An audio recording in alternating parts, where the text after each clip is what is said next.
কলিজার মধ্যে যেন গো আগুন জ্বলতেছে।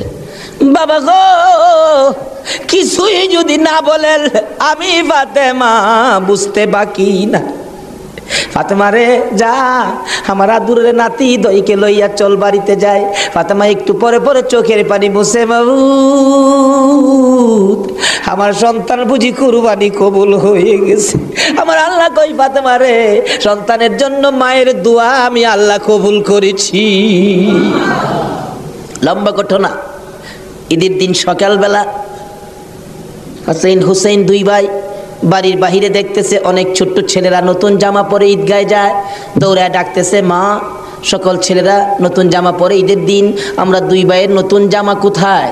নতুন জামা দিবেন না? ফাতেমা বলে, জামা তো তোমাদের হয় নাই, তাহলে কিন্তু আমরা গোসল করব না, ঈদগায় যাব না। ফাতেমা বলেন, বাবা তোমরা দুই ভাই গোসল করে আসো, আসলেই তোমাদের নতুন জামা দর্জি দেওয়া যাবে, গোসল করতে যাও। দুইজন গোসল করে আর কয় নতুন জামা বলে দিয়ে যাবে। মা বলছে, আমরার মা তো জীবনে মিথ্যা কথা কয় না।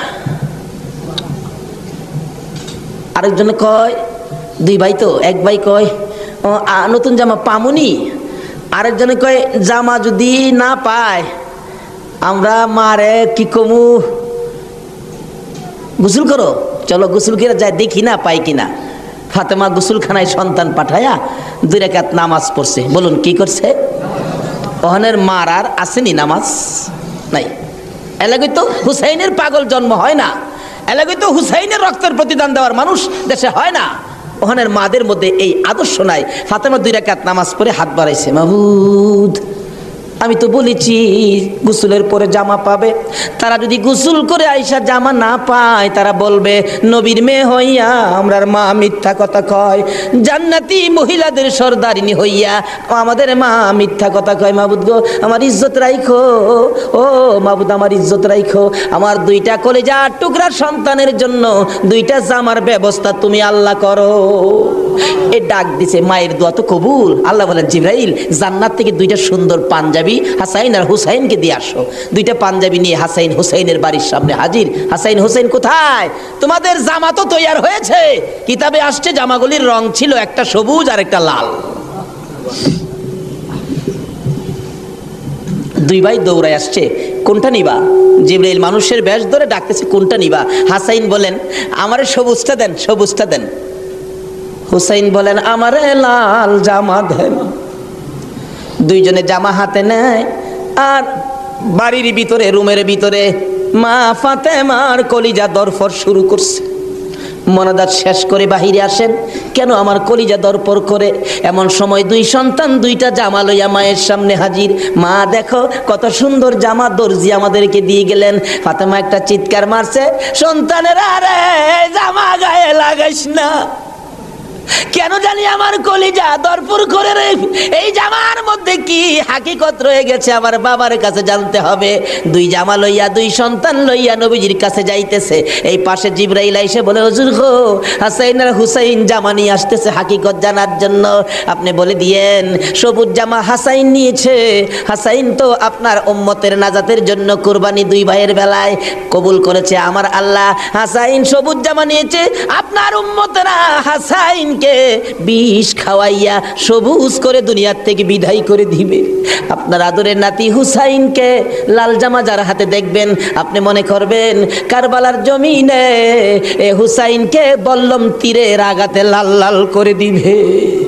আমার নবী হাসাইন হুসাইন কাছে আসলে অন্য সময় খুশি হতেন, আজকে দেখে দূর থেকে চোখের পানি ছেড়ে দিলেন। ফাতেমা বলেন, বাবা গো অন্যদিন খুশি হইতে আজকে কেন কান্দো বুঝতে পারতেছি না। আমার নবী বলেন, ফাতেমা রে আয় আমার হাসাইন আর হুসাইন লইয়া।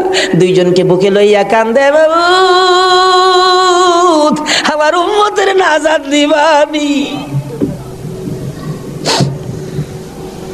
আজকে যে হাসাইন আর হুসাইনের মায়া নাই, সেই নবীর মহব্বত নাই, সেই ফাতেমার জীবনী আমাদের কাছে নাই, আহলে বায়াতের চিন্তা আমরা কেউ করি না। নবীজি কুল থেকে ছেড়ে দিলেন, হাসাইন আসো, তোমার জামাটা খুব সুন্দর হয়েছে। হুসাইনকে টাইনা বুকে ধরে বলেন, হুসাইন রে, তোর জামাটাও খুব সুন্দর হয়েছে। জিবরিল বলেন, হুজুর গো, হাসাইনকে তো বিষ পান করাইয়া জোহর খাওয়াইয়া মারবে, হুসাইনের মৌতের কথা যদি বলি আমি জিবরাইলও সইতে পারি না। তো নির্মম ভাবে হুসাইনকে কারবালার জমিনে গো আপনার উম্মতেরা, হারা মুসলমান, হারাও কি নামে না কামে? বল, নামে না কামে? নামে। একটা হলো নামে মুসলমান, আরেকটা আছে কামে মুসলমান। মুসলমানের ভাগ দুইটা, একটা হলো এজিদি মুসলমান, আরেকটা হলো হুসাইনি মুসলমান। আপনারা কোন মুসলমান হবেন? আরো জোরে কোন কোন মুসলমান হবেন? এটা হলো কামের মুসলমান, আর এজিদি মুসলমান হলো নামের মুসলমান। আমার নবী মাবিয়ার ছেলে ছিলেন এজিদ। মাবিয়াকে রাসূল বলেছিলেন, মাবিয়া তুমি কিন্তু বিয়ে করো না।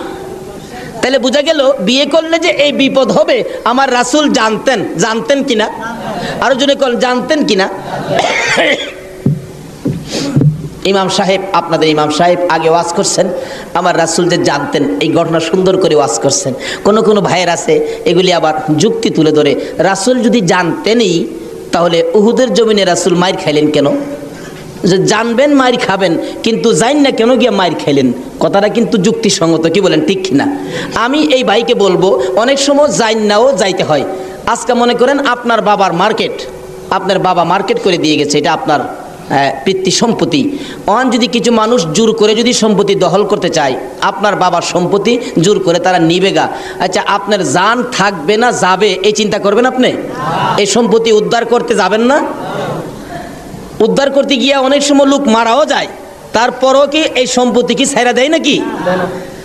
এই সত্য উদ্ধার করতে গিয়ে উহুদের জমিনে আমার নবী জানতেন মারি খাবে, কিন্তু সত্য উদ্ধার করতে গিয়ে জান্নাও আমার নবী উহুদের জমিনে গেছে। আর যদি জান্না না যাইতো তাহলে আজকে আমরা এই সত্যের নিশান আমাদের হাতে আসতো না। জানে না কে বলছে? জান্নাও নবী সত্য উদ্ধার করতে গিয়েছে।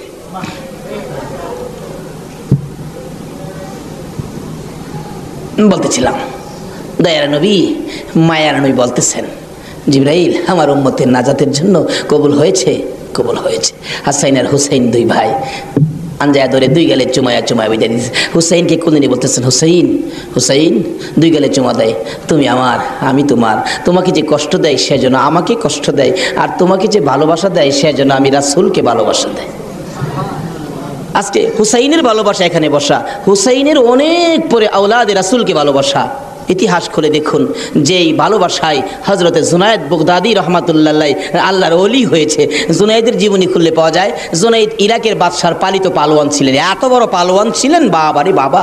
ইরাকের বাদশাহ একদিন বলেন, জুনায়েদ এত খানা তোমাকে খাওয়াই, এত টাকা বেতন তোমাকে দেই, তুমি কত বড় পালোয়ান হইলা, তোমার শক্তি তো আমি দেখলাম না, আমাদের তো দেখা দরকার ছিল।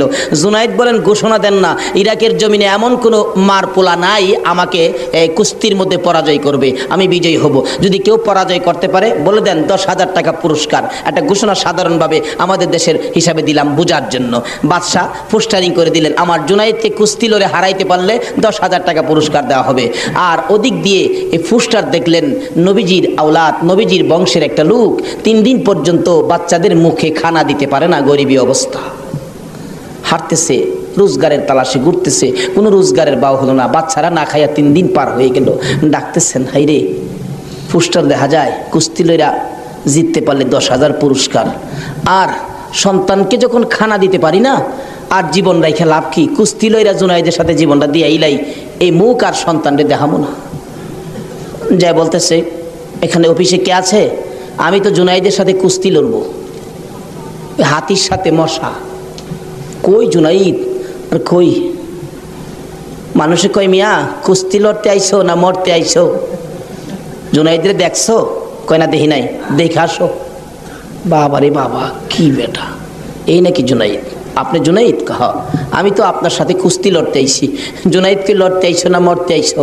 আচ্ছা যেটা মরা পরে দেখা যাইব, নাম লেখেন। নাম লেখছে, রবিবার দিন আপনাদের কর্ণফুলী মার্কেটের মাহফিল আজকে এই দিনই ধরলাম, রবিবার দিন মাঠের মধ্যে হাজার হাজার মানুষ জুনায়েদের মতো পালোয়ানকে কুস্তি লড়ে হারাবে, কুস্তি লড়বে। হ্যাঁ জানি কেমন পালোয়ান, মাঠের মধ্যে নামছে, 3 দিন পর্যন্ত খানা নাই, বাচ্চাদের চিন্তা, হাঁটতে পারে না, হাঁটলে পয়রা যা। মাঠে গিয়ে নামছে, জুনাইদ তো নামছে হাতির মতো এক পুরুষ। লেফারি মাঝখানে দাঁড়ায়, কয়ে কি আইলু রে, কার সাথে কি? দর্শকেরা কয়ে আমরা কি দেখবো, সময়টাই নষ্ট করলাম, এর সাথে কি খেলবো। এবার দেখা গেল খেলা শুরু হওয়ার আগে লেফারি জিগায়, এদিকে আসেন, আপনি কি লড়তে আইছেন না মরতে আইছেন? কয়ে আপনি মাতবরি কম করেন, আপনি লেফারির দায়িত্ব পালন করেন, লড়লে আমি লড়বো, মরলে তো আমি লড়বো, আপনার বাবার কি লো? লেফারি কয় মাপ চাই বাবা, আপনি লড়েন, খুব ভালো করে লড়েন। লড়ার আগে ডাকছে, জুনাইদ এদিকে আয়, 2টা কথা বলবো, বলো। আমাকে চিনো? জুনাইদ বলেন, না তো, তোমাকে তো চিনি না। কয় আমি আওলাদে রাসূল। জুনাইদ, যেই নবী না হইলে রে জগতের কিছু হইতো না। আমি সেই নবীর বংশের লোক, আমি সেই আওলাদে রাসূল। জুনাইদ রে, 3টা দিন পার হয়ে যায়, সন্তানের মুখে খানা দিতে পারি না, অসহ্য হইয়া জীবন দিতে আসছি রে জুনাইদ। তুই পারবি নি আজকে আওলাদে রাসূলের মুখে হাসি ফুটাইতে, আজকের এই ময়দানে রাসূলের বংশের কাছে পরাজয় বরণ করতে? জুনাইদ বলেন, ওই লোকটাই আমার সাথে কথা বলে সামনে দাঁড়াইয়া, আমি শুনি পিছন দিয়ে আমার নবী মদিনার থেকে ডাকে, জুনাইদ রে, পারবি নি রে আমি আওলাদে রাসূলের মুখে হাসি ফুটাইতে? এবার জুনাইদ 2টা চোখের পানি জর্জর করে ছেড়ে দিলেন। লেফারি সাহেব, বাঁশি বাজাও খো, জীবনের খেলা হবে। বাঁশি বাজাইলেন, খেলা শুরু হলো। আওলাদে রাসূল জুনাইদের গায়ে আঙ্গুলটা লাগাইলে জুনাইদ চিত হয়ে জমিনে পড়ে গেছে। লোকেরা বলেন, মানি না, আবার লাগাও। আবার লাগাইলে, আঙ্গুল লাগাইলে জমিনে পড়ে গেছে। লোকেরা বলেন, মানি না, আবার লাগাও, বুঝে আসে না। আমার নবী বলেন, জুনাইদ রে, এই খেলা কিন্তু ফাইনাল খেলা। আমার নবীর ডাকে জুনাইদ কানটা পেতে শুনে জবাব দেন, ইয়া রাসূলুল্লাহ, জীবন দিবই, আপনার ভালোবাসা ছাড়বো না। আরে নবীর প্রেমের পাগল যারা প্রেম খেলা খেলে, হাই রে নবীর প্রেমের পাগল যারা প্রেম খেলা খেল, নবীর প্রেমে ওয়াজ করনি দন্ত দেয় ফেলে, নবীর প্রেমে ওয়াজ করনি দন্ত দেয় ফেলে, নবীর প্রেমের পাগল যারা প্রেম খেলা খেলে, হাই রে নবীর প্রেমের পাগল। হানজালা পাগল ছিল, নবীর প্রেমে জীবন দিল, হানজালা পাগল ছিল, নবীর প্রেমে জীবন দিল, গোসল করাইলো তারে ফেরেশতার দলে, গোসল করাইলো তারে ফেরেশতার দলে, নবীর প্রেমের পাগল যারা প্রেম খেলা খেলে, এই রে নবীর প্রেমের পাগল যারা প্রেম খেলা খেলে। পাগল ছিল আবু বকর, প্রেম দরিয়াই দিল সাঁতার, পাগল ছিল আবু আর প্রেম দরিয়াই দিলেন সাঁতার, হাসর মিজান পারি দিবে সেই প্রেমের বলে, হাসর মিজান পারি দিবে সেই প্রেমের বলে, নবীর প্রেমের পাগল যারা প্রেম খেলা খেলে, হাই রে নবীর প্রেমের পাগল। বলতেছিলাম আওলাদে রাসূলের প্রেম আর ভালোবাসায় জুনাইদ খেলার মাঠে জীবন দিয়ে দিলেন, হাইরা গেলেন, জীবনের সকল মান সম্মান বিলীন করে দিয়ে আওলাদে রাসূলের মান বাড়াইয়া দিলেন। লোকেরা বলেন, জুনাইদ গো, এ বাদশার দরবারে আর যাইও না, মজার খানা আর পাইবা না, মোটা অঙ্কের বেতন তোমাকে আর দেওয়া হবে না, এ বাদশার কাছে আর যাইতে পারবা না। জুনাইদ মাথাটা নিচে দিয়ে 2টা চোখের পানি ছেড়ে ছেড়ে ডাকে, রে মাঠের ময়দানের লোকেরা, আমি এই বাদশার দরবারে আর যাইতে চাই না, আমি দুজাহানের বাদশার দরবারে রওনা হয়েছি। জুনাইদ 2টা চোখের পানি ছেড়ে ছেড়ে বাড়ির ভিতরে ঢুকলেন। লোকেরা জিগায়, জুনাইদ গো, এইভাবে কেন কান্দো বুঝতে পারতেছি না। লোকদের সাথে জবাব দেয়, সঙ্গীরা রে, আমার রাসূল আমারে ডাক দিছে রে, আমি রাসূলের ডাকে কিছু কাজ করেছি, আমার মনে বড় আশায় আমার কাজে রাসূল খুশি হয়েছে কি। জুনাইদ বলেন, এশারের নামাজ পড়ে আমি যখন বিছানায় শুইলাম, একটু পরে দেখি রাসূল আমার ঘরে হাজির। আমার মাথায় হাত বুলাইয়া ডাকে, জুনাইদ রে, নিজের সব বিলীন করে দিলে, আমি নবীর ভালোবাসায়, আমার আওলাদের ভালোবাসায় এত সব শেষ করে দিলে রে জুনাইদ, আমি সইতে পারি না। আয় রে জুনাইদ, আজকের থেকে তুই খালি জুনাইদ না, তোর মাথায় পাগড়ি পরাইয়া দিলাম। আজ থেকে নবীর ভালোবাসার বিনিময়ে তুই আউলিয়াদের মাথার তাজ হয়ে গেছো।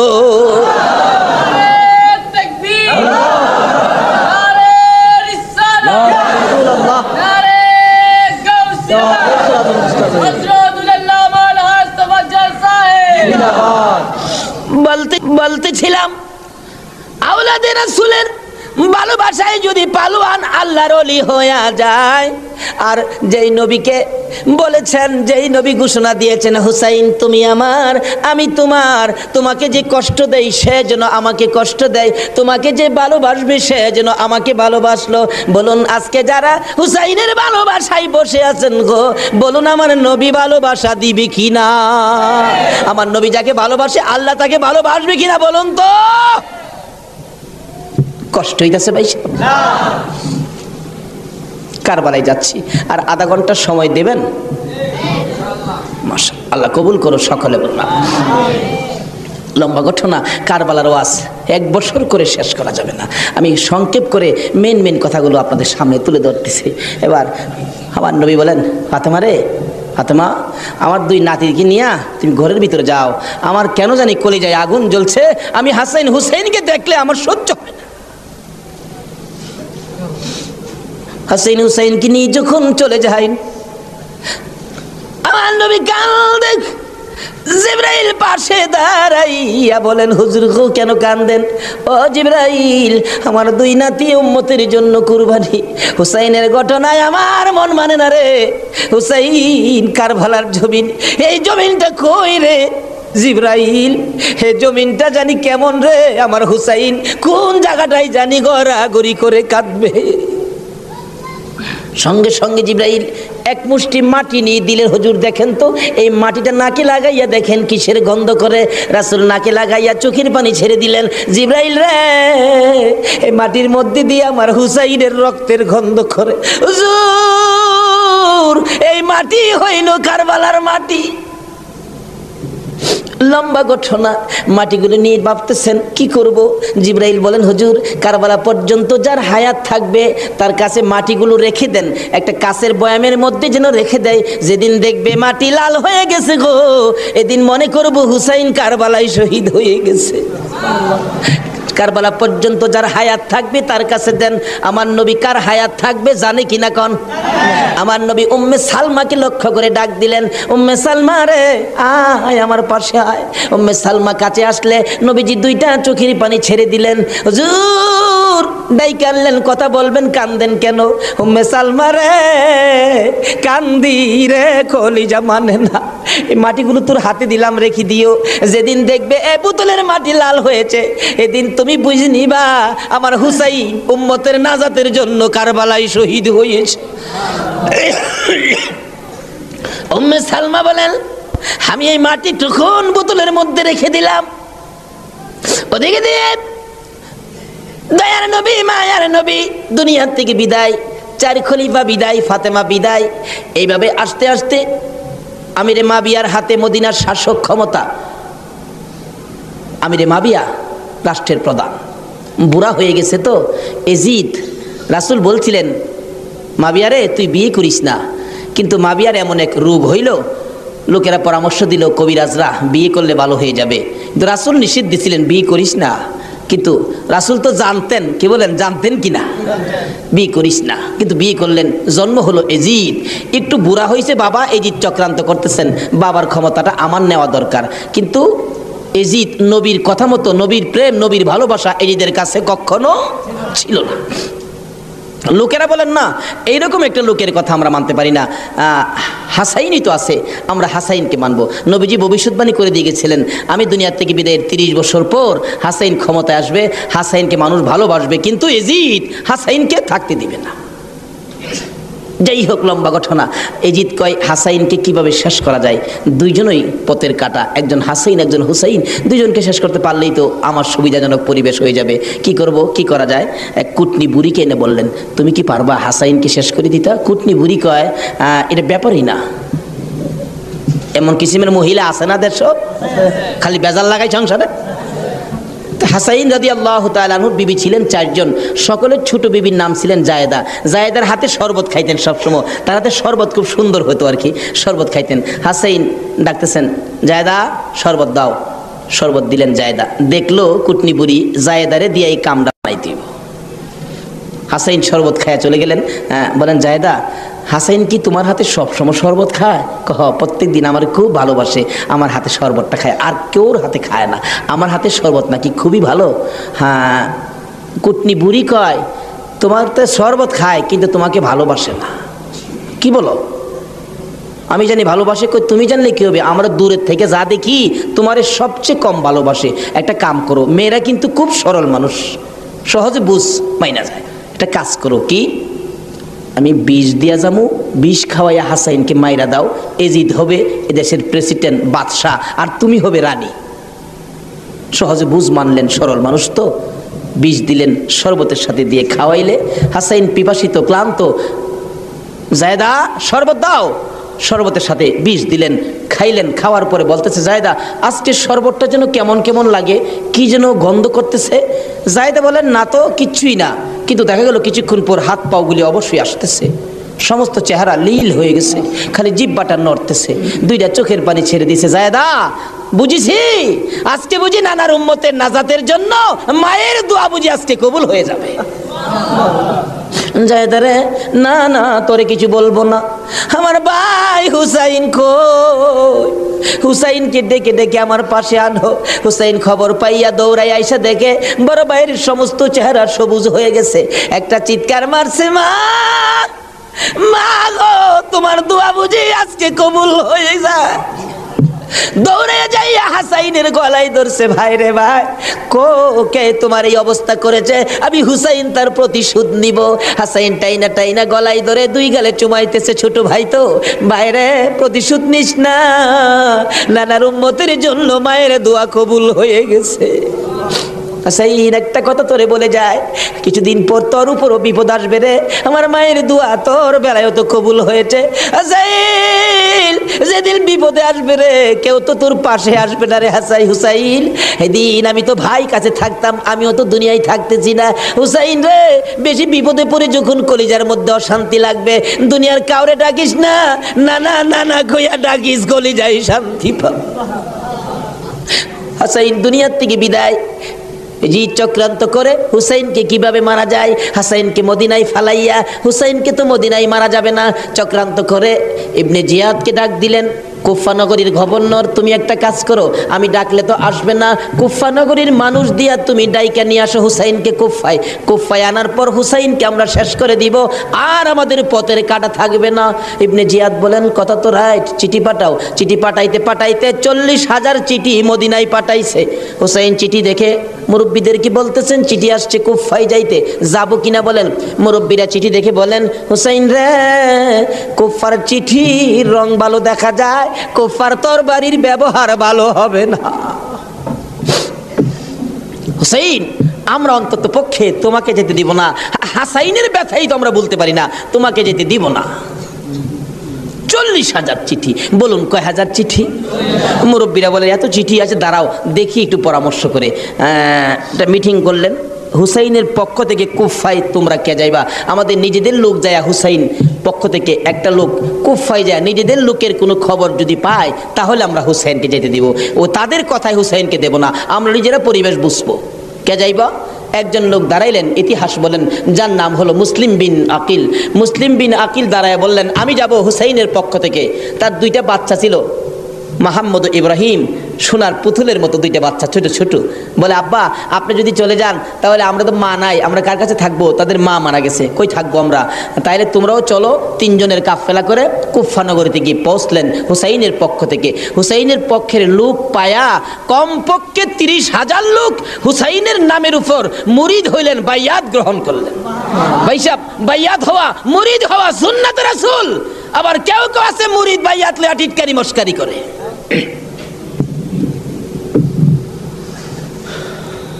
বুঝে না ভাই সাহেব, পীরের কাছে মুরিদ হবেন, কত মজার খেলা যে খেলে আল্লাহর ওলির, আল্লাহর সাথে কত খেলা যে খেলে। আল্লাহ কই এই তানো ফতুয়া লাগাইস না, মাসলা লাগাইস না, এটা আমার খাস বান্দা, খাস জায়গাত কোনো দলিল লাগে না। জোরে জোরে খান সোহা। এক আলেম গেছে মুরিদ হইতো হক্কানি এক পীর সাহেবের কাছে, এক আল্লাহর ওলির কাছে গিয়া হুজুর মুরিদ হইতে আইছি। আলেম কইতেছে বাবা মুরিদ যে হইতে আইছো, মুরিদ হইলে তো পীরের কথা মানুন লাগে। হুজুর পীরের কথা তো মানতে হবে, মানবো। তাহলে শোনো, আজকে তুমি এশারের নামাজটা পড়তে পারবা না। আচ্ছা এই কথা কইলে কি আপনারা মানবেন? হগল পীরে কয় নামাজ পড়তে হইব, আপনি কোন নামাজ পড়তে পারবে না। আরে বাবা সব সময় তো তুমি পড়বা, আজকের এশারের নামাজটা খালি তুমি বাদ দিবা। অন কেন কইছে এটা তো শরীয়তল আর বুঝে না, কিন্তু মারফতলা তো জানে এটার মধ্যে কিছু আছে। বলবো ভাই সাহেব, কষ্ট হইতেছে আপনাদের? হুজুর কোন কি হ্যাঁ আজকে এশারের নামাজটা পীরের কথা মানবা না? তা তো মানতে হবে। আচ্ছা ঠিক আছে, বাড়িতে যার কয় নামাজ যদি বাড়িতে পড়ে লাই আপনি কি হুজুর দেখবে? আমি তো সেই। আচ্ছা যে বেটা পীর হয়েছে এই বেটা কি খবর রাখে না? রাখে না? এই চিটাগাঙ্গের পীর আমরা ভৈরবের খবর রাখতে পারে না? বুঝে আসে না? যেমন সহজে বুঝতে গেলে একটা ঘটনা বলতে হয়, বলবো? আপনারা কচ্ছপ চিনেন? আপনারা কি করেন? এটা আরো কোনো নাম আছে নি? কচ্ছপ কয়, কাসিম কয়, আমাদের এলাকায় কাট্টাও কয়। কাট্টা, কসম, কাট্টিম যা আছে সব ঘুরে গেরা জিনিস একটা। ওই কি কর এই কাট্টা নাকি কচ্ছপ নাকি বর্ষাকালে পানির সাথে গ্রামে গঞ্জে গ্রামের বাড়ি ঘরে যায় পানির সাথে আশ্রয় নেই। আসার সময় মাটির নিচে ডিম পাইরে আসে। কথাটা কি বুঝাইতে পারতেছি? মাটির নিচে ডিম পাইরে আসে, আসার সময় ডিমেরে বইলে আসে তোর জেডার সাথে আই পড়িস। কার সাথে আইতো? জেডা হইল জ্যৈষ্ঠ মাস। জ্যৈষ্ঠ মাসে প্রচন্ড বৃষ্টি হয়, তো বৃষ্টির পানিতে মাড়ি কাইটা যা, মাড়ি কাইটে গেলে ডিম ভাইরিব, বাচ্চা ফুটবো, এই কয়ে দেয় তোর যারার সাথে আই পড়িস।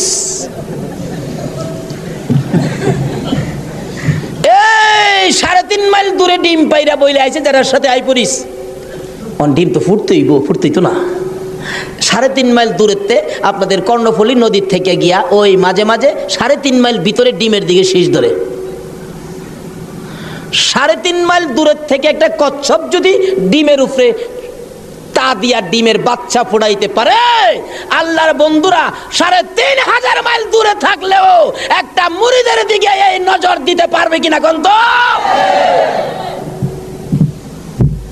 3.5 মাইল দূরেতে ডিমের দিকে তা দেয় শীত ধরে, এই তাই ডিম ফুইটা জ্যৈষ্ঠ মাসও জাড়ার লগে পানির সাথে বাইসাই। এই ক্ষমতা আল্লাহর ওলিদের আছে কিনা বলুন তো? এটা কে দিছে? আর জোরে কোন? সে আল্লাহর ওলি বলছেন বাবা আজকে এশারের নামাজটা পড়িস না, যা। যার কয় হুজুর পড়তাম না তো কইলেন আপনার সাথে, বাড়ির গিয়ে পয়রা লাইলে কি আর আপনি দেখবেন? আল্লাহর ওলি দেখবে কি না? বাড়িতে গিয়ে কয় হুজুর কইছে নামাজটা ছাইরা দিতাম না, হুজুরের কথা তো মানতে হবে। একবারে সব না ছাইরা খালি ফরজটা পয়রা লাই, একবারে কেমনে বাদ দিলাই। সারা জীবন নামাজ পড়লাম, আজকে নামাজটা কেমনে বাদ দিলাই? শুধু ফরজটা পয়রা ঘুমাই রইছে। রাত্রে নবীজি আইসা ডাকতেছে, কিরে আজকে আমার সুন্নত ছাইরা দিলি? পীরের কথা হই না কি করলাম, আফসোস। অথচ কোন খেলা খেলাইছে এটা গেলাম, হ্যাঁ এখনো বুঝছে না।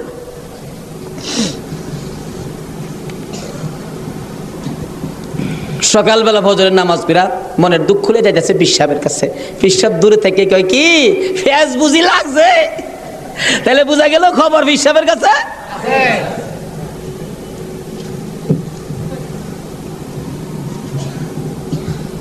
হুজুর আর কথা কইেন না, আপনি না করছেন নামাজ পড়তাম, কত তুই বেটা নামাজ পড়ছস কে? আরে কই কি আমি নামাজ পড়ছি না পড়ছি আপনি জানেন কেমনে? বেটা খালি সুন্নতটা বাদ দিছস, তোর খেয়াল নাই ফরজটা যে পড়ছস আমি কি জানি না মনে করছস? হুজুর ফেরে লাইছে। হুজুর কি ফেস হয়েছে জানেন কি? আমি খালি আপনি তো কইছেন নামাজ পড়িস না, ওকে একবারে কেমনে বাদ দেয়? আমি ফরজটা পড়ে ঘুমাই রয়েছি, সুন্নতটা পড়ি নাই। এই জন্য রাত্রে আইসে হুজুর আমারে ডাকতেছে নবীজি, কি রে আজকে আমার সুন্নত বাদ দিলাইলি? হুজুর এই সর্বনষ্ট হইছে।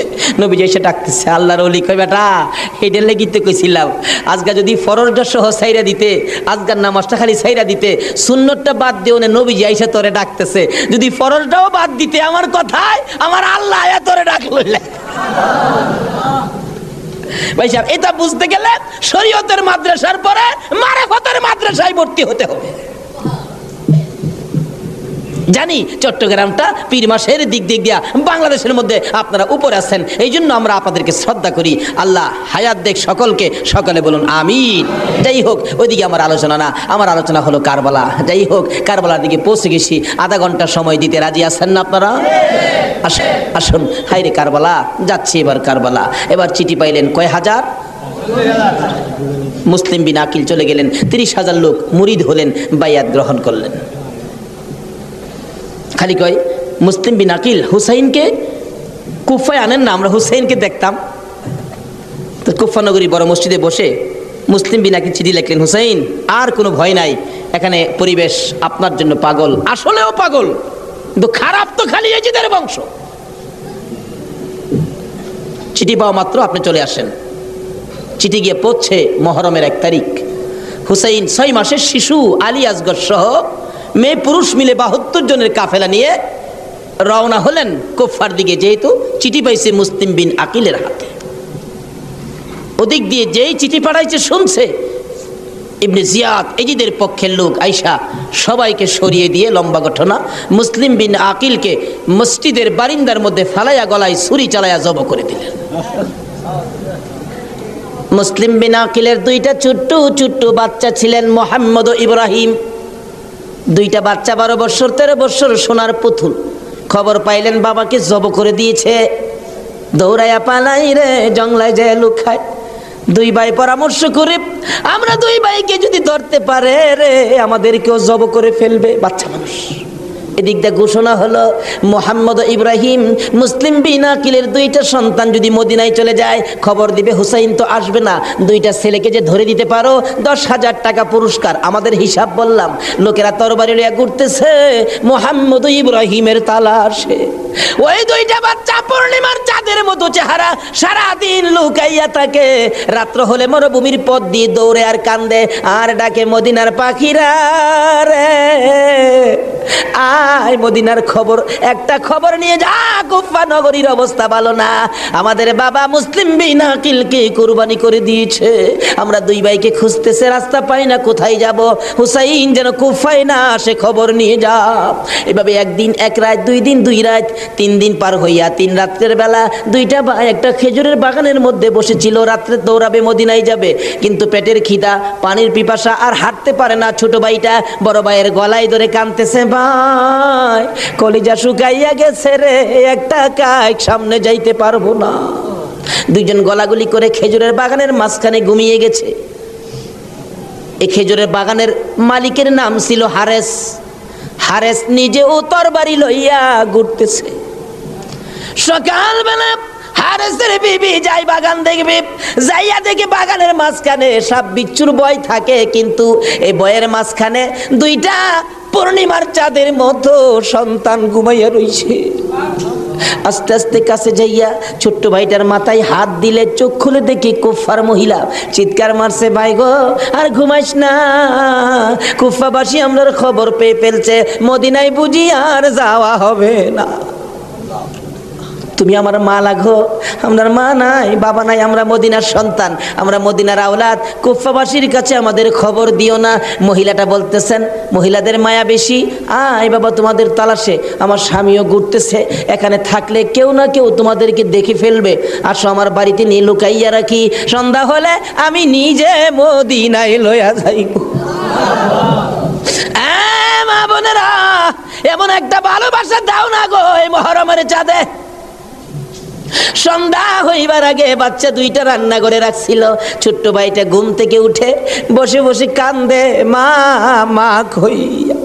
বড় ভাইটা ঘুম থেকে উঠে ডাকে, কান্দিস না রে, কান্দার আওয়াজ শুনলে আমাদের জীবন থাকবে না। এমন সময় হারেস দৌড়ে আসছে ঘরের মধ্যে খানা খাওয়ার জন্য। খানা খাইতে বসে ডাকতেছে, বিবি গো জলদি করে খানা দে, কে জানি পুরস্কারের বাগি হইয়া যায়। এমন সময় রান্না করে কান্দার আওয়াজ শুনলে ডাকতেছে, বিবি রান্না করে কে কান্দে? বিবি বলেন, তোমার ঘরে নয়, অন্য ঘরে কান্দে। বিবি রে, আমার ঘরে কান্দার আওয়াজ শোনা যায়। বিবি মিথ্যা কথা কোস, আমার ঘরে কান্দা। বিবি বলেন, তোমার ঘরে নয়, কুফাবাসীর সন্তানেরা কান্দে। হারেস বলেন, বিবি রে, কুফাবাসীর কান্দা এত সুন্দর না। বাসন ধাক্কা দিয়ে সরাইয়া তরবারিটা লইয়া ওইটা দাঁড়াইলে বিবি পিছন দিয়ে আঞ্জায় ধরেছে, স্বামী আর সামনে যাও না, হে মদিনার ময়নাদের গলায় চুরি দিও না। তোমার যদি মারতে চাই গো স্বামী, আমার গলাটা পেতে দিলাম, আমার গলাটা কাইটা দাও। না না, মানবো না। দৌড়া যাইয়া রান্নাঘরের দরজায় দাঁড়াইয়া দেখে দুইটা পূর্ণিমার চাঁদ উদয় হইয়া রইছে। তরবারিটা দেখে ছোট্ট ভাইটা চিৎকার মারছে, বাবা গো খইয়া। বড় ভাইটা কান্দে, কান্দিস না, আমার বাবা গেল যেইভাবে রে, আমরাও যাইব সেইভাবে। এইভাবে যারা জীবন দিয়েছে সেটাই হলো আমার আল্লাহর রাস্তা। দুই ভাইকে ধরে মুরগির বাচ্চার মতো শেষরাইয়া বাহির করে যাইতে যাইতে যাইতে যাইতে একটু পরে পরে ছোট্ট ভাইটা জিগায়, হারেস রে, আমরা মেরে ফেলবে রে, মারিস নাই, আমরার মা নাই, আমরার বাবা নাই। আকাশের দিকে তাকাইয়া ডাকে, আরে আকাশের পাখিরা রে, আয় একটা খবর নিয়া হুসাইনের কাছে পৌঁছে দে, হুসাইন যেন কুফায় না আসে। রওনা হলেন, যাইতে যাইতে সন্ধ্যা হয়ে যায়। পুরাত নদীর কিনার দিয়ে যাচ্ছে। হারেস ভাবতেছে, দুইটা সন্তান, দুইটা ছেলে জীবিত যদি নিয়ে যায়, আমার চেয়ে শক্তিশালী কেউ আয়সা যদি আমার কাছ থেকে নিয়ে যায়, পুরস্কার আমি পাবো না, বরঞ্চ জব করে দুইটা মাথা খালি নিলেই তো হয়। দুইটা ভাইকে জব করার জন্য প্রস্তুতি নিলে ছুরির দিকে তাকাইয়া তাকাইয়া বাচ্চারা কান্দে। ছোট্ট ভাইটাকে জমিনে শোয়াইছে, গলাটা কাটবে, লাফ মেরে ওইটা গেছে। বড় ভাইটাকে শোয়াইছে, ওইটা গেছে।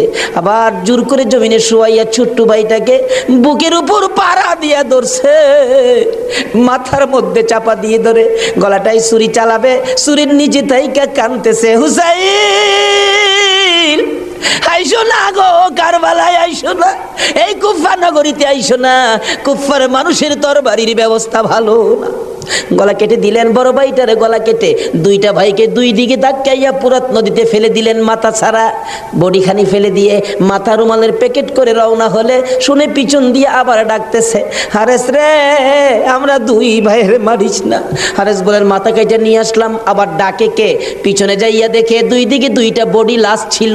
দুইটা ভাই আবার একসাথে হইয়া এক ভাই আর এক ভাইয়ের আনজাইয়া ধরে রাখছে। আমার আল্লাহ বলেছে, আমার রাস্তায় যারা জীবন দেয় রে, তারা মরে না, তারা মরে না রে, তারা জীবিত। এই দুই ভাই প্রমাণ করে দিলেন তারা জীবিত। ওদিকে যায় না, ওদিক দিয়ে যাইতেছে এজিদের দরবারে পুরস্কার আনবে। এদিক দিয়া ইমাম হুসাইন 72 জনের কাফেলা লইয়া গো আস্তে আস্তে কারবালার জমিনে আইসা পৌঁছে সন্ধ্যা হয়ে যায়। রাস্তা চিনে না। হুসাইন বলেন, তাবু গাড়ো, সকালবেলা কুফার দিকে রওনা হব। তাবু গাড়তে গেলে জমিনে কূপ দেয়, মাটির থেকে রক্ত বাহির হয়। গাছের ডালে আঘাত করে, গাছের ডাল থেকে রক্ত বাহির হয়। সঙ্গীরা বলেন, হুসাইন ব্যাপারটা বুঝতে পারতেছি না। হুসাইন বলেন, রাখো রাখো, এখানে কি কাউরে পাই কিনা জিজ্ঞেস করলেন, এই জায়গাটার নাম কি? একজন লোক বলেন, আপনারা কোত্থেকে আসছেন? আমরা মদিনার থেকে আসছি। এই জায়গাটার নাম কি? জায়গাটার নাম কারবুলা। হুসাইন একটা চিৎকার মারছে, সঙ্গীরা রে, তাবু গাড়ো। আমার নানা বলেছে রে, নানার উম্মতের জন্য আমি হুসাইন কারবালাই নাকি শহীদ হব। মুহররমের 7 তারিখ তাবু গাড়লেন। সন্ধ্যা হইলে তাবু গাড়লে রাত্র শেষ হওয়ার আগে 4000 এডিশন নিরস্ত্র মুসলমানের চারপাশে ঘেরাও করেছে। আজকে সেই নিরস্ত্র মুসলমানের উপর ইরাকের জমিনে বলুন তো আক্রমণ হচ্ছে কিনা? সকালবেলা ডাকে, হুসাইন যুদ্ধ করো। হুসাইন বলেন আমি তো যুদ্ধ করতে আসি নাই, বেড়াইতে আসছি, যেতে দেখো চিঠি পাই আসছি বেড়াইতে, কোনো কথা মানবো না, যুদ্ধ করো। একদিন, 2 দিন, 3 দিন পার হইয়া মহরমের 9 তারিখ দিবাগত 10 তারিখের রাত্রে শেষ চিন্তাধারা। হুসাইন তাবুর বাতিরা জ্বালায় বলতেছেন, তোমরা কথা শোনো। কি এখানে অবস্থা ভালো দেখা যায় না, যুদ্ধ করার তো কিছু নাই, তোমরা আমার একটা কথা শোনো। কি? বাতিটা নিবাইয়া দিলেন। নিবাইয়া দিয়া বলতেছেন যে যেদিক দিয়া পারো কারবালা ছাইরা তোমার নিজেদের জান বাঁচাও, কিন্তু হুসাইন কারবালায় শহীদ নানার উম্মতের নাজাতের জন্য। সারা রাত কান্নাকাটি। পারবা? 9 তারিখ দিবাগত রাত্রে টিভির বর্তাটা বন্ধ রাখতে, রেডিওর চাবিটা বন্ধ রাখতে, হুসাইন কারবালায় সমস্ত লোকদেরকে 72 জনের কাফেলা নিয়ে কান্দে, আর আমরা সেই তারিখে টিভি চালাই। কিসের মহব্বত আর কিসের মায়া আর কিসের নামাজ তুমি পড়েছো?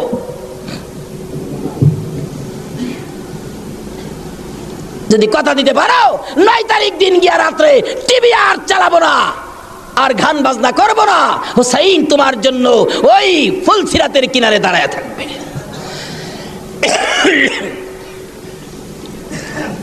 সকাল হয়ে যায়, ফজর আজান দিলে নামাজ পড়ে, নামাজ পড়লেন। এত বিপদ তারপরও হুসাইন নামাজ ছাড়ে না পড়ে। তাহলে বোঝা গেল এই নামাজ ছাড়া গেলে হুসাইনকে পাবো না।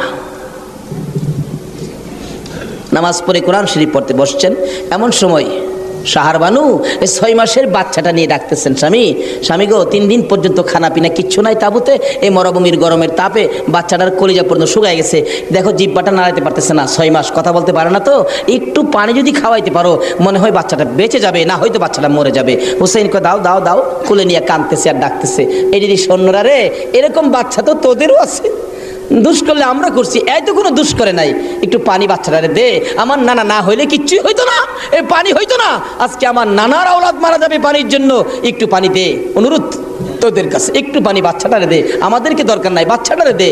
এভাবে ডাকতেছে আর যাইতেছে। দূর থেকে একটা এরিদি সৈন্য হুসাইনের দিকে লক্ষ্য করে তীর মারলেন, তীর আইসা হুসাইনের গায়ে তো লাগলো না, হুসাইনের কুলে 6 মাসের শিশুর কলিজাটার মাঝখান দিয়ে তীর ঢুকে গেছে। আলী আসগর বাবার মুখের দিকে তাকাইয়া জিহ্বাটা বাহির করে দিছে, 2টা চোখ উল্টাইয়া চোখের পানি ছেড়ে ছেড়ে বুঝাইতেছে, বাবা গো মায়ের কাছে বলে দিও আর জীবনে পানি চাইতাম না। হুসাইন বলেন টান দিয়ে তীরটা যখন খুলে ফেললাম, তীরের আগার মধ্যে আমার বাবার কলিজা সিরা আইসা পড়ছে। মৃত শিশু কুলে লইয়া তাবুর পাশে যাইয়া লম্বা ঘটনা ডাকতেছে, ও শাহরবানু কোথায়? কেন? এই যে নাও তোমার ছেলেরে পানি খাওয়াইছি, বেরিয়ে দেখে মা দুকিনি বাবার জিহ্বা বাহির হইয়া রইছে, চোখ 2টা উল্টা লইছে, বুকের মধ্যে রক্ত দেখা যায়, চিৎকার মারছে, মাবুদ আমার বাবা কুল পানি খাইছে গো। এই জমিনে যে নবীর জন্য সব বানাইছো সেই নবীর উম্মত পানি পায় না, তীর খায়া মরে আর কলিজা মানে না। এইভাবে কাঁদতেছিলেন। মহরমের 10 তারিখ সকালবেলা আলী আকবর 18 বৎসরের পালোয়ান দৌড়াই আসছেন। মা কেন কান্দো? দেখাইলেন দেখো তোমার 6 মাসের ছোট্ট ভাইয়ের অবস্থা। আলী আকবর দেখে আর সহ্য করতে পারে না, রক্ত হাতে নিয়ে বলতেছেন, মাবুদ গো এ রক্ত সুই কসম খাইলাম মেরিদি সৈন্যরে ছাড়বো না। যুদ্ধ শুরু হয়ে যায় মহরমের 10 তারিখ। আলী আকবর যুদ্ধ করতে করতে পিপাসিত ক্লান্ত হইয়া তাবুতে ফিরে এসে ডাকতেছেন, মা মা 1 গ্লাস পানি যদি খাওয়াইতে পারো কথা দিলাম সমস্ত কারবালার সৈন্য এই দিদি সৈন্য ওদেরকে আমি খতম করে ফেলবো। মা চোখের পানি ছেড়ে ছেড়ে বলেন, আলী আকবর রে পানি যদি থাকতো তোর ভাই কি তীর খায়া মরতো? নাই রে বাবা, পানি নাই, পানি নাই। মায়ের পায়ে সালাম করলেন আর চোখের পানি ছেড়ে দিলেন। মা মা গো বিদায় দাও গো, দেখা হবে হাসরের ময়দানে। যাইতে যাইতে যাইতে যাইতে একটু যাই আবার ফিরে ফিরে চাই, মা বিদায় দাও, দেখা হবে হাসরের ময়দানে। মা 2টা হাত বাড়াইয়া ডাকে, আর ফিরে ফিরে চাইস না রে বাবা, আর ফিরে চাইস না, সহ্য হয় না। যুদ্ধ করতে করতে আলী আকবর শহীদ। এইভাবে পুরুষ যারা ছিল সব শহীদ, শুধুমাত্র বাকি জয়নাল আবদিন বিমারি আর ইমাম হুসাইন। হুসাইন তরবারিটা নিয়ে পোশাক পরে তৈয়ার হলেন। জয়নাল আবদিন দাঁড়াইতে পারে না, পড়ে যায়। তারপরেও ডাকে, হুসাইন গো তুমি যাইও না, আমি জয়নাল যাব। বিমারি শক্তিশালী উঠতে পারে না, তবু হুসাইনের পক্ষে যাইতে চায়। আর আমরা শক্তিশালী হইয়াও হুসাইনের পক্ষে যাইতে চায় না। এবার বলতেছেন, জয়নাল রে তুমি যাইও না, তুমি যদি যুদ্ধের ময়দানে শহীদ হয়ে যাও নবীর বংশের বাতি টুকুন কে জ্বালাবে।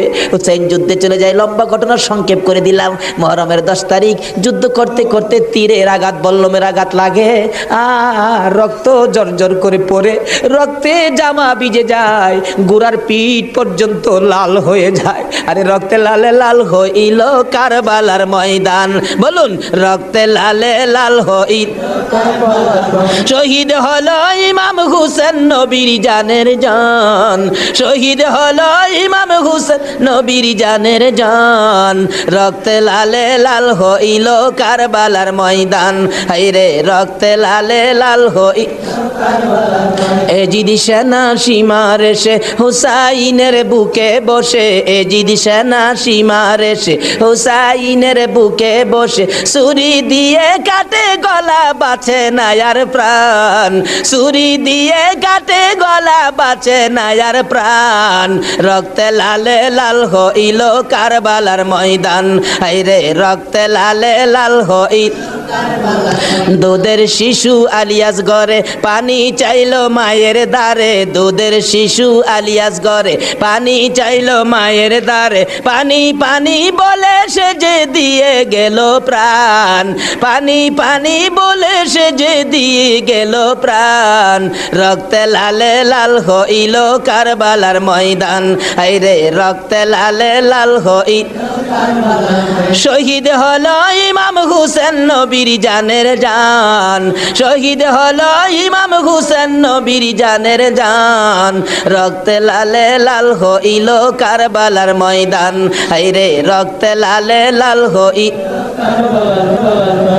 বলতেছিলাম হুসাইন সমস্ত শরীর থেকে রক্ত ঝরে ঝরে দুর্বল হয়ে যায়, পানির পিপাসিত ক্লান্ত হইয়া গোড়ার থেকে নেমে যায়, পুরাত নদীর পুনার কিনারে যাইয়া একটু পানি হাতে নেয় খাওয়ার জন্য, হাতে নেয় পানি হয়ে যায় রক্ত। হুসাইন কান্দে, মাবুদ গো আমার নানা না হইলে কিছু হইতো না, আমার নানা না হইলে জগতের কিছু হতো না, পানিও হতো না, আজকে নানার বংশ নানার আওলাদ পানি পায় না, আমি হুসাইন পানি খাবো না। এবার দৌড়া যাইয়া আবার চাইলেন গোড়ার উপরে উঠবো, যুদ্ধ করবে। হুসাইন গোড়ার উপরে উঠতে চায়, শরীর দুর্বল, গোড়ার উপরে উঠতে পারে না, বারবার চেষ্টা করে উঠতে পারে না, অবশেষে গোড়ার উপরে পিঠটার মধ্যে হাতটা দিয়ে মাথাটা ফালাইয়া কাঁদতেছে, বাবু আমার নানার উম্মতের জন্য মায়ের দোয়া বুঝি কবুল হয়ে গেছে। বহু চেষ্টা করলেন, গোড়ার পিঠের উপরে আর উঠতে পারে না, দৌড়া এসে সীমার ধাক্কা দিয়ে জমিনে ফালাইয়া বুকের উপর চড়ে বসছে। হুসাইন বলেন, সীমার রে আমার নানা বলেছে রে কারবালায় শহীদ হব, আমার নানার উম্মতের মুক্তি পাবো, সীমার আজকে জুমার দিন আমার 2 রাকাত জুমার নামাজ পড়ার সুযোগ দে। ও নবীর উম্মতেরা, নবীর আশেকেরা, হুসাইনের আশেকেরা গো, এই 2 রাকাত নামাজ জুমার নামাজ ছাইরো না, আমার নবীর শাফায়াত নসিব হবে না। রক্তে লাল হইয়া যদি হুসাইন 2 রাকাত জুমার নামাজ পড়তে পারে গো, আজকাল থেকে কথা দিতে হবে জীবনে কোনোদিন জুমার নামাজ ছাড়তে পারবা না। জুমার নামাজ আদায় করতে সময়টুকুন দিলে নামাজ শুরু করে দিলেন, রুকু সিজদার কাজ শেষ করে তাশাহুদে বসে সালাম ফিরানের আগ পর্যন্ত কাছাকাছি বসে বসে এজিদি সৈন্যরা নামাজের ভিতরে প্রত্যক্ষদর্শীরা বলেন এক একটা করে তীর মারে হুসাইনের গায়ে। ডান দিক দিয়ে যদি তীরটা মারতো বাম দিক দিয়া বেরিয়ে যাইতো, সামনে দিয়া মারলে পিছন দিয়া বেরিয়ে যায়, এই কিসিমের তীর গো নামাজের ভিতরে বাহুতুরটা তীর লাগাইছে। হুসাইন সালামটা ফিরাইয়া নানা গো কইয়া কালতে কালতে জমিনে গড়াগড়ি সরি করে দিলে। নিষ্ঠুর পাষাণ এই যদি সৈন্যের সীমার গলা কাইটা মাথা আলাদা করে নিয়ে গেছে। হুসাইন শহীদ হয়ে যায়। ওদিকে দিয়ে ডাকতেছে। মুহররমের 10 তারিখ সন্ধ্যা যখন হয়ে গেল, উম্মে সালমা বলেন আমি মাগরিবের পর থেকে শুনতেছি নবীর রওজার চারপাশে কে যেন হাউ মাউ করে কাঁদতেছে। মনে বড় অশান্তি, কিসের কান্দার আওয়াজ, দৌড়ায় যাইলাম, যাইয়া দেখি কোনো মানুষ দেখি না, কে যেন কান্দে। এসারে নামাজ পড়ে আমি উম্মে সালমা ঘুমের ঘরে ঘুমিয়ে গেলাম। এমন সময় দেখি আল্লাহর বন্ধু কাঁদতে কাঁদতে কোত্থেকে যেন আসতেছে। কাছাকাছি আসার পরে দেখি আবার রাসূলের গায়ে রক্ত মাখা মাটি দেখা যায়। উম্মে সালমা বলেন, হুজুর কেন কান্দেন রক্ত মাখা মাটি শরীরে লইয়া? আমার নবী বলেন, উম্মে সালমা রে, বোতলের মাটির দিকে তাকাইয়া দেখ, বোতলের মাটির অবস্থাগুলো দেখ। উম্মে সালমা বলেন, তাকাইয়া দেখি বোতলের মাটি লাল হয়ে গেছে। আবার রাসূল বলেন, উম্মে সালমা রে, আমার হুসাইন কারবালায় নাই রে, কারবালায় না। উম্মে সালমা বলেন, প্রশ্ন করলাম, ইয়া রাসূলুল্লাহ, হুসাইন তো কারবালায় শহীদ, আপনার রওজার পাশে কাঁদলো কে জানতে চাই। আমার নবী বলেন, আরে উম্মে সালমা, আমার হুসাইন যখন কারবালায় তীরের আঘাতে নানা কইয়া ডাক মারছে রে, আমি নবী রওজার থেকে বাহির হইয়া দৌড় মারছি। ওই সময় রহমতের ফেরেশতারা আমার রওজার পাশে বসে বসে কাঁদছে। আমি কারবালায় যাইয়া দেখি আমার হুসাইন তীরের আঘাতে রে নানা নানা কইয়া গড়াগড়ি করে। আমি হুসাইনকে আনজায়া ধরছি। হুসাইন তীরের আঘাতে যতটা গড়ি দিছে রে, আমি রাসূল হুসাইনের সাথে ততটা গড় কারবালার জমিনে দিয়েছি। এই হুসাইনের রক্ত কারবালার মাটিতে পড়েছে, এই রক্ত মাখা মাটি আমি নবীর গায়ে লাগছে। এই উম্মে সালমা জানাইয়া দিস রে, এই রক্ত মাখা মাটি আমি রাসূলের কাছে জমা থাকবে। আসরের জমিন যেদিন গায়েব হবে, আমি আমার মাওলার দরবারে হুসাইনের রক্ত মাখা মাটিগুলি তুলে ধরবো। মাবুদ, আমার মেয়ে ফাতেমা সন্তান কুরবানি করেছে আমার উম্মতের নাজাতের জন্য। এই যে দেখো হুসাইনের কারবালার রক্ত মাখা মাটি তুলে ধরলাম। আর ফাতেমা হুসাইনের মাথাটুকু লইয়া দাঁড়াইয়া বলবে, আমি হুসাইনের মাথাটুকু তুলে ধরলাম। মাবুদ গো, এর বিনিময়ে আমার বাবার উম্মতের মাফ করে দাও।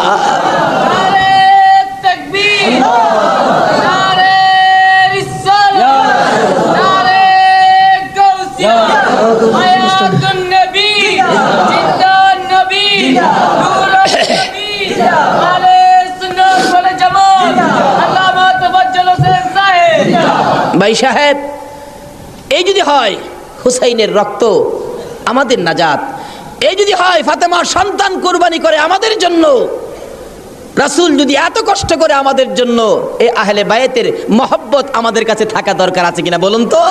তাদের আলোচনা তাদের জীবনে আমাদের প্রত্যেকের অন্তরে রাখা দরকার আছে কিনা বলুন তো? আল্লাহ আমাদেরকে আজকের মাহফিলে সে বুঝটুকুন দান করে দেখ, সকলে বলুন আমিন। আসুন আজকে দোয়া হবে। এই মাহফিলের আয়োজন যারা করেছেন, এই ব্যবসায়ী ভাইদের ব্যবসায়ী যেন আল্লাহ বরকত দেন।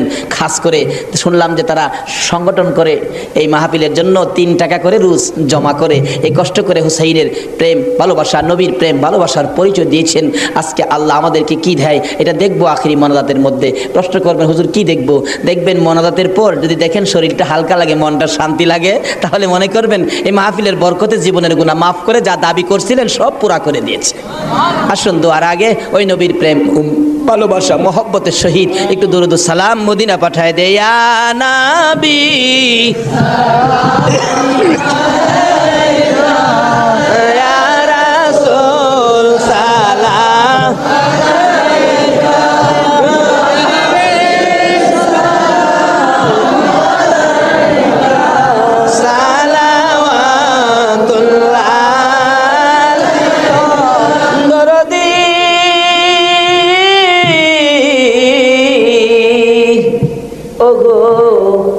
উম্মতের দরদি মায়ার নবী দয়ার নবী গো, মরণে আপনি আসিয়েন, কবরে আপনি থাকিয়েন, হাসরে উম্মত বলিয়েন, হাউজে কৌসার পিলা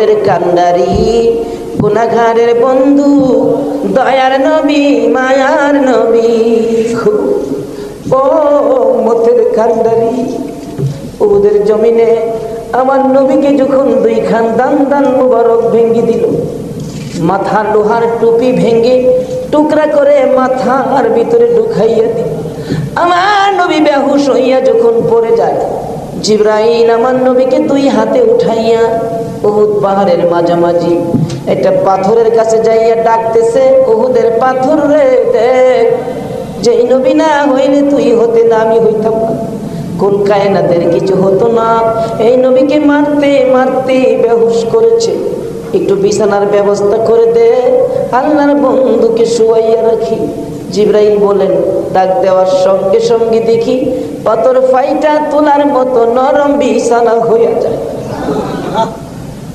আমার নবীকে শুয়াইয়া জিবরাইল মাথার পাশে বসে বসে বাজে ডাকতেছে ইয়া রাসূলুল্লাহ দাঁত ভেঙে গেছে ব্যথা কেমন লাগে বলুন না হুজুর গো মাথা ভেঙে গেছে ব্যথা কেমন লাগে বলুন না আমার নবী ডাকতেছে জিবরাইল দাঁত ভাঙা ব্যথা কেমন জিগাইলি মাথা ভাঙা ব্যথা কেমন জিগাইলি রে আমার উম্মতের ব্যথা কেমন জিগাইলি দা দয়ার নবী মায়ার নবী গো 63 বছর কাঁদছো তুমি উম্মতি উম্মতি বলিয়া এখনো কান্দিতে আছো মদিনাতে শুইয়া মদিনা রে ও সুন্দর মদিনা মদিনার পাহাড় ও পাহাড় রে তুই কত ভাগ্যবান পাহাড় হইয়া দেখছো আমার দয়াল নবীকে মদিনার হরিণ ও সোনার হরিণ রে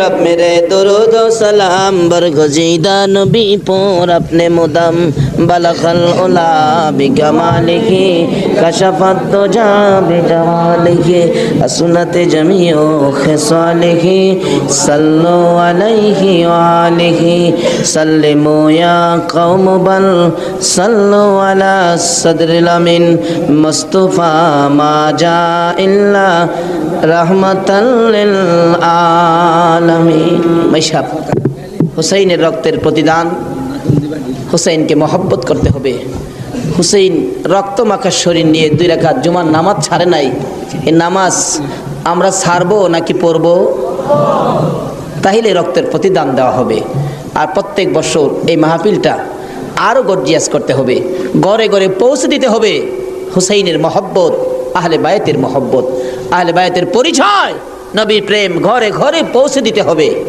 আল্লাহ আমাদেরকে সে বুঝ সেই শক্তি দান করুক সকলে বলুন আমিন আজকে যারা হুসাইনের স্মরণে মাহফিলের আয়োজন করেছেন আজকে হুসাইন আর হাসাইনকে নিয়ে আমার নবী মদিনায় বসে বসে আপনাদের কথা স্মরণ করতেছে কারণ উম্মতের বিপদে নবীজি সবসময় হাসাইন আর হুসাইনকে ব্যবহার করবেন ফাজাইলে দুরুদের মধ্যে লেখেন দুরুদের কিতাবে লেখেন 637 হিজরির এক ঘটনা এক লোক আরবের মরুভূমি পথ দিয়ে ঘোড়া নিয়ে যাচ্ছেন হঠাৎ একটা গর্তের মধ্যে ঘোড়ার 2টা পাও ঢুইকা ঘোড়ার পাও ভাঙ্গিয়া ঘোড়াটা উল্টা পড়ে গেছে এখন মরুভূমি কেউ তো খবর জানে না বিপদের মধ্যে ঘোড়ার পাও ভাঙ্গা যাবে কিভাবে লোকটা সন্ধ্যা হয়ে গেল বাঘ ভাল্লুক বেরিয়ে গেছে তখন সে ভয়ে কাঁদতেছে এখন ভাবতেছে কানলে তো কাজ হবে না একটা কিছু করি কি করব উম্মতের দরদি দয়ার নবীর শানে দুরুদ সালাম পাঠ করি দুরুদ সালাম পাঠ করতে করতে চক্ষু বন্ধ করে পাঠ করতেছে এমন সময় দেখে 3 জন পূর্ণিমার চাঁদের মতো চেহারা আইসার সামনে দাঁড়াইছে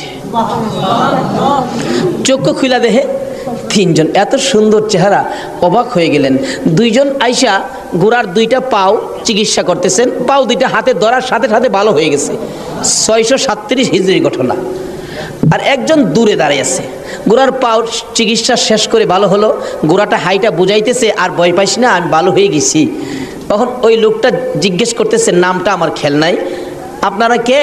আমার ঘোড়ার পাও ভালো করে দিলেন, আমার এই বিপদে আপনারা আসলেন। দুজন বলতেছেন, আমরা রে চিনো না, আমরা তো হাসাইন আর হুসাইন। তাই নাকি? ও এই পাশে দাঁড়িয়েছে উনি, উনি উম্মতের কান্ডারি, গুনাহগারের বন্ধু, বিপদের সাথী মুহাম্মাদুর রাসূলুল্লাহ সাল্লাল্লাহু আলাইহি ওয়াসাল্লাম। এই বিপদে আমার নবী দুই নাতিলে আসে উম্মতের বিপদে। আজকে এই হাসাইন আর হুসাইনের কথা আমাদের অন্তরে সব সময় থাকা দরকার আছে কিনা কোন তো? আজকে যারা যে ব্যবসায়ী ভাইয়েরা, কাঁচা বাজারের ভাইয়েরা ওই হাসাইন আর হুসাইনের স্মরণে মাহফিলের আয়োজন করেছেন, আমি বলবো হাসাইন আর হুসাইন আপনাদের বিপদে আপনাদের পাশে আইসা দাঁড়াবে ইনশাআল্লাহ। আল্লাহ আমাদেরকে সেই জায়গায় কবুল করুন, সকালে বলুন আমিন। আজকে পাশে আরো বিরাট বড় মার্কেট, কর্ণফুলী মার্কেট, সকল মার্কেটের ব্যবসায়ী ভাইদেরকে আল্লাহ যেন হেফাজতে রাখেন, ব্যবসায়ী বরকত দেন, নবীর আশেক হুসাইনের মহব্বতী বানান, আহলে বায়াতের পরিচয় বুঝার জানার তৌফিক দান করেন, সেই জন্য দোয়া হবে, সকলে বলুন আমিন। আসুন এখন দোয়া হবে, সকলেই দোয়ায় শরীক হন। দোয়ার মধ্যে দিয়ে দেন, দোয়ার মধ্যে দিয়ে দেন। আল্লাহুম্মা আমিন। রব্বানা যালামনা আনফুসানা ওয়া ইল্লাম তাগফির লানা ওয়া তারহামনা লানাকুনান্না মিনাল খাসিরিন। রব্বিরহামহুমা কামা রব্বায়ানি সাগীরা। রব্বুল আলামিন, মুহররমের চাঁদ বিদায় হইয়া যায়, মাবুদ গো, যেই চাঁদে উম্মতের নাজাতের জন্য হুসাইন কারবালায় রক্ত দেয়,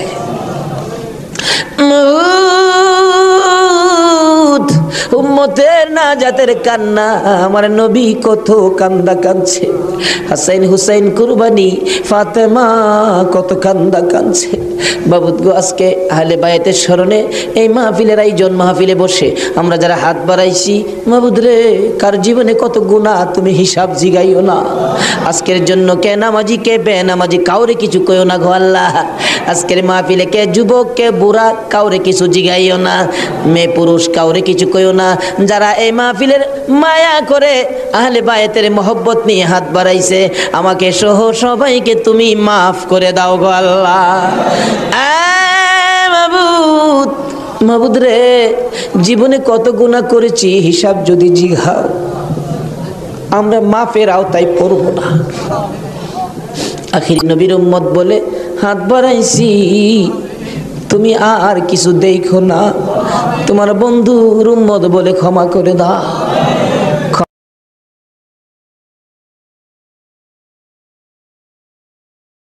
ক্ষমা যদি না করো, কবে জানি মৌতের চিঠি দিয়ে আজরাইল পাঠিয়ে দাও, কবে জানি বড় বাড়ি বড় ঘর সুন্দর বিছানার থেকে চারজনে দৌড়ে দৌড়ে টাইনা টাইনা বাহির করবে, উঠানের কিনারে পর্দা টানাবে, জীবনের শেষ গোসল করাবে, বড়ি পাতার গরম পানি দিবে, নাকে কানে তুলা লাগাবে রে মাবু, উত্তর দিকে মাথা দিয়ে শুয়াইয়া গোসল করাবে।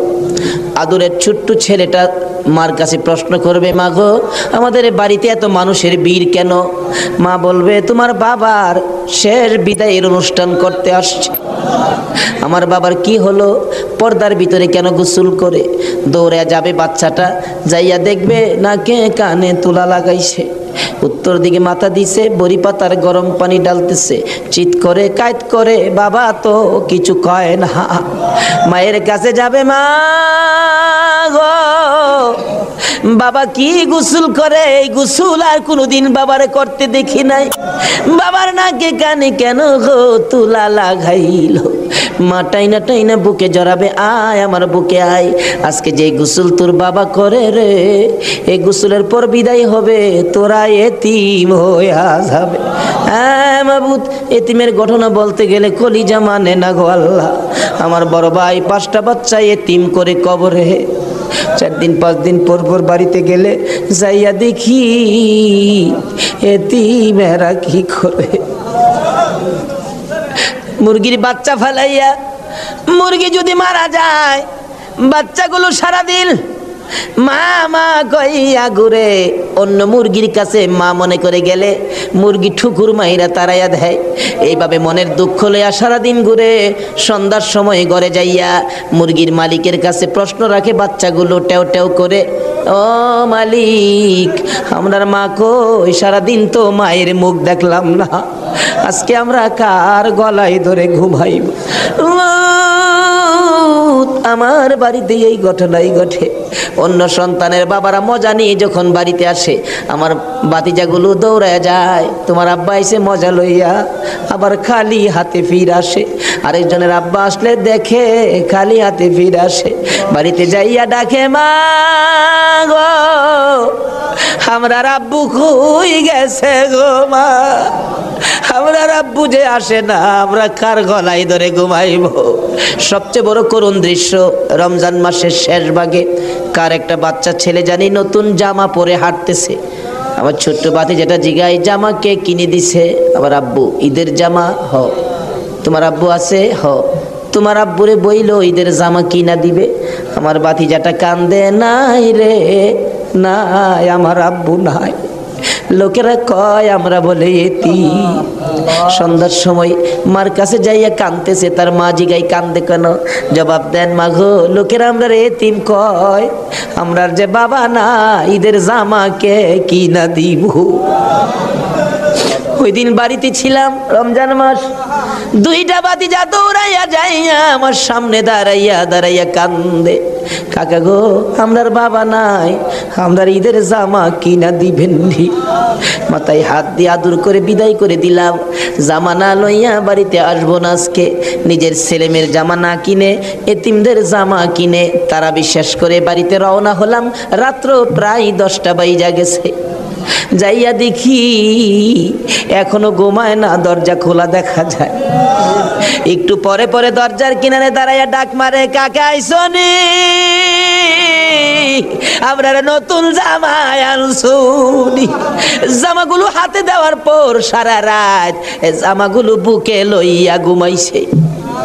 ঈদের দিন সকালবেলা ছোট্ট ভাতিজাটা 5 বছর বয়স, খুঁজতেছি, গোসল করো, জামা পরো, ঈদগায় যাও। খুঁজতে খুঁজতে সবাইরে পাইলাম, 5 বছরের ভাতিজাটারে খুঁজা পায় না। তালাশ করতে করতে যাইয়া দেখি বাড়ির পিছনে মসজিদের পাশে বাঁশের জারের নিচে আমার বড় ভাইয়ের কবরের পাশে দাঁড়াইয়া দাঁড়াইয়া কান্দে। হ্যাঁ মাবুদ, কবে জানি এইভাবে কার সন্তানেরা এতিম হইয়া যায়, কবে জানি কার বিছানা খালি হইয়া যায়, কবে জানি কার দোকান রে, কবে জানি কার ব্যবসা 3 দিনের জন্য বন্ধ হইয়া যায়।